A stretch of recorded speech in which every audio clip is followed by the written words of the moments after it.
Hi, baby. Mama's losing her mind over here.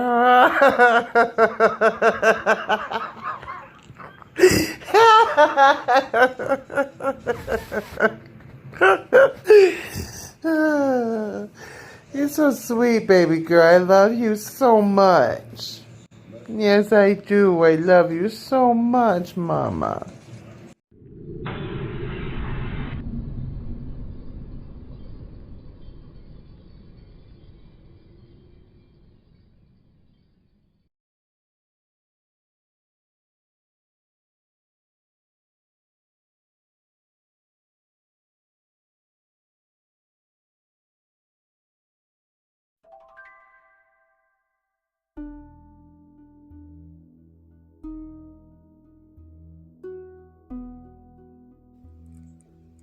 This one here is out of Davenport, Iowa.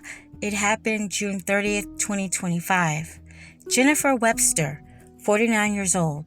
She knocked on a door and asked the great-grandmother who was living there for a bottle of water, which she gave her, and then she immediately shut the door. Minutes later, Jennifer would knock on the door again. When the great-grandmother opened the door, she overpowered her, forcing her way inside the home as Jennifer screamed, quote, "I want that baby," end quote. She headed over to a high chair and forcefully yanked the baby out of the high chair. The great-grandmother and Jennifer got into a physical confrontation. Jennifer forcefully started to squeeze the baby against her chest. Now the baby's breathing is being compromised, and she started to cry and scream, and she's turning various shades of red. The great-grandmother is being heard on a 911 call saying, quote unquote, "let her go." Jennifer responds, "No." And you can hear this all on the 911 call. The great-grandmother is yelling for help during this call. Police would arrive. Jennifer still has a hold of the baby. She's grabbing the baby now by her throat. The officer is now demanding that she releases the baby. She would not. The officer then started to strike her with closed fists multiple times to try to keep Jennifer from further harming the baby. She finally released the grip that she had on the baby. Now, the baby sustained red marks to her chest, scratches on both arms, red marks on her cheeks, her right thigh, and she was taken to the hospital, they said, with non-life-threatening injuries at the time.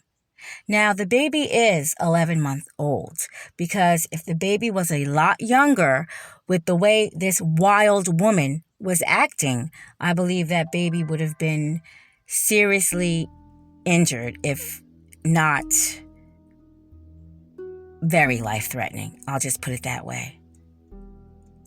So I'm glad that the baby was 11 months old, where she was able to hang on, as much as she could, you know what I mean? If it was like a 3-month-old or younger, that baby probably would have succumbed to injuries, most definitely. The officer injured his back and bruised his left arm and his right hand while trying to stop Jennifer's attacks on the baby. And Jennifer Webster was arrested with multiple charges.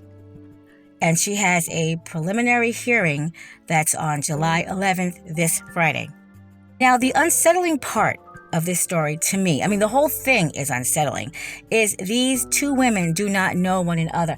Now, I looked at multiple articles to see if maybe she was a neighbor or something. And they're not saying anything right now. So hopefully I'm going to look for this preliminary hearing to see exactly what's going on, because they're not really saying too much about this circumstance. But these women did not know each other. She was trying to get that child. So was Jennifer Webster, was she stalking this family? it has to be the mother of the child. Somebody has to live also there in the house. Did she go at the right moment where she knew this older woman, she's a great grandmother, that she was going to be in this house alone? And was, asking for a bottle of water a ploy to see who else was in the home? But she never came inside. But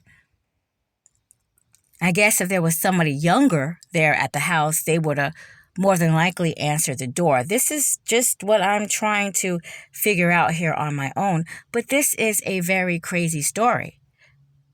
Did this woman's car even break down somewhere? And as she's waiting for roadside assistance, she walks down and asks for a bottle of water, even though we know all that's BS. But for her to just pop up and say, "Can I get a bottle of water?" I'm sorry. I live in a residential neighborhood, and if anyone knocks on my door, I'm not answering it, okay? I just don't. If I expect you, then I'm going to answer the door. My own friends know, don't go to Charlie's house unexpected. You can peek through the window and see me in there singing and dancing, and you could be knocking on the door like, "Charlie, it's me." I'm not opening up the door because I did not tell you to come through. You did not call me and ask me if you can come through. That's what I think. It's just out of respect. She had opened up the door to give her some water. And it's scary. It's scary. So she knows now. She fought for her life, and she fought for her baby's life, most definitely. She fought for that baby, because Lord knows what Jennifer Webster is going to do to that baby or had planned for that baby. A straight nutcase. I'm sorry to say, a straight nutcase. So yeah, I cannot wait to hear some more information about this story.